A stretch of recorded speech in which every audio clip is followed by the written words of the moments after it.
लोकसभा के प्रत्याशी डॉक्टर व मैं स्वयं भी आदरणीय बहन जी को मुकुट देकर के आज की चुनावी जनसभा की मुख्य अतिथि बहुजन समाज पार्टी की राष्ट्रीय अध्यक्ष, उत्तर प्रदेश की पूर्व मुख्यमंत्री व पूर्व सांसद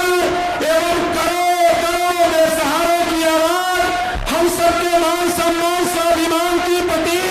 आदरणीय बहन जी जनसभा को संबोधित करने की कृपा करें। आदरणीय बहन जी।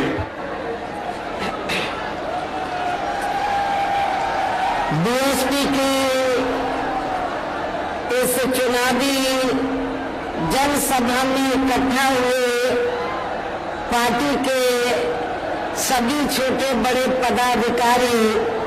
एवं कार्यकर्तागण, आज आप लोग देश में व यहाँ आपके उत्तर प्रदेश स्टेट में भी लोकसभा के लिए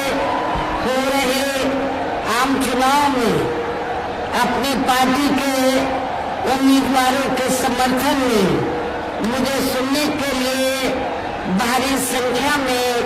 यहाँ इकट्ठा हुए हैं, तो उसके लिए मैं आप सभी लोगों का हार्दिक दिल से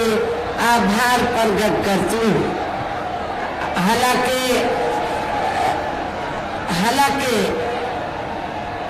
आप लोगों को ये मालूम है कि हमारी पार्टी कांग्रेस, बीजेपी व अन्य किसी भी विरोधी पार्टी तथा गठबंधन आदि के साथ मिलकर नहीं, बल्कि अकेले ही अपनी पार्टी के बलबूते पर अपनी पार्टी के बलबूते पर पूरी तैयारी व दमदारी के साथ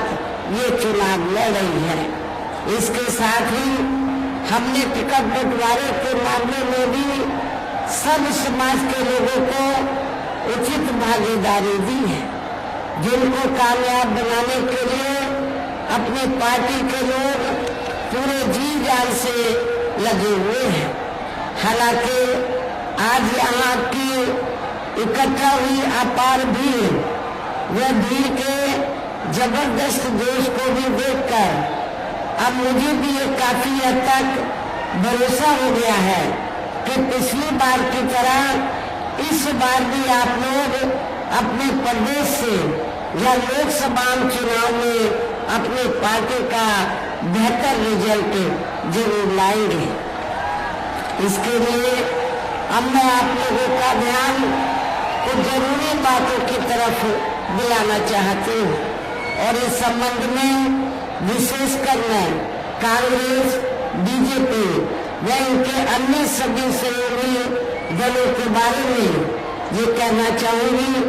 कि आजादी के बाद शुरू में केंद्र व देश के काफी राज्यों में भी ज्यादातर सत्ता यहाँ कांग्रेस पार्टी के हाथों में ही केंद्रित रही है, क्योंकि उनकी अधिकांश मामलों में रही गलत नीतियों एवं गलत कार्य प्रणाली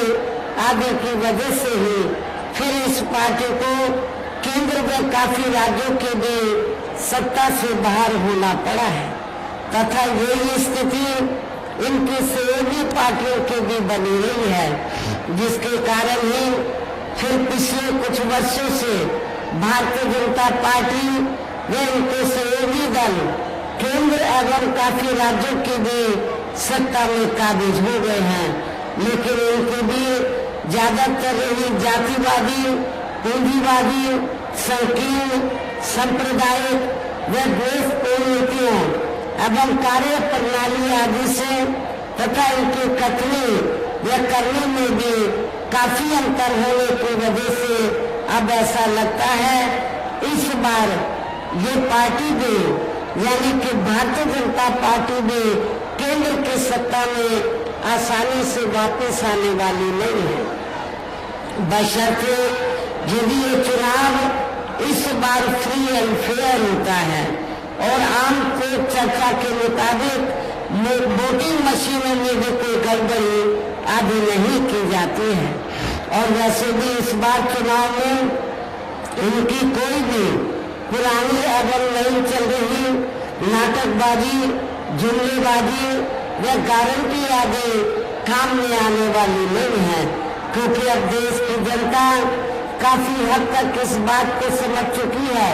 कि इनकी पार्टी ने अब तक देश के विशेषकर गरीबों, कमजोर तबकों, मध्यम वर्गीय एवं अन्य मेहनतकश लोगों को, जो इन्हें अच्छे दिन दिखाने के असंख्य प्रलोभन वाले वायदे किए हैं तथा अनेकों हवाई व कागजी गारंटी आदि भी दी है, तो उनका जमीनी हकीकत में अभी तक इन्होंने लगभग 1/4 हिस्सा भी कार्य पूरा नहीं किया है, बल्कि इसके स्थान पर इनका ज्यादातर समय व ताकत भी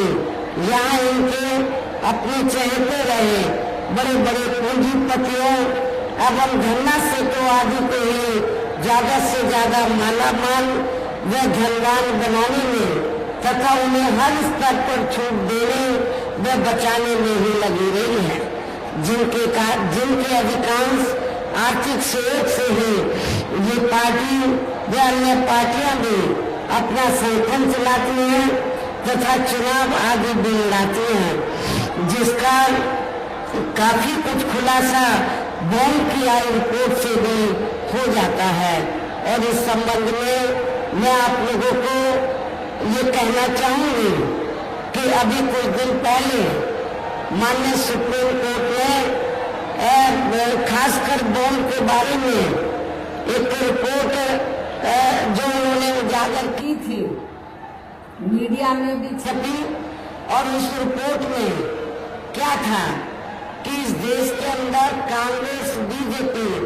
अन्य जो पार्टियां हैं, अन्य और विरोधी पार्टियां, इन सभी पार्टियों ने चुनावी बॉन्ड के जरिए करोड़ों नहीं बल्कि अरबों खरबों रुपया इस देश के बड़े बड़े पूंजीपतियों व धन्ना सेठों आदि से लिया है, और उस पैसे से ये पार्टियां अपने संगठन को चलाती हैं तथा चुनाव आदि भी लड़ाती हैं।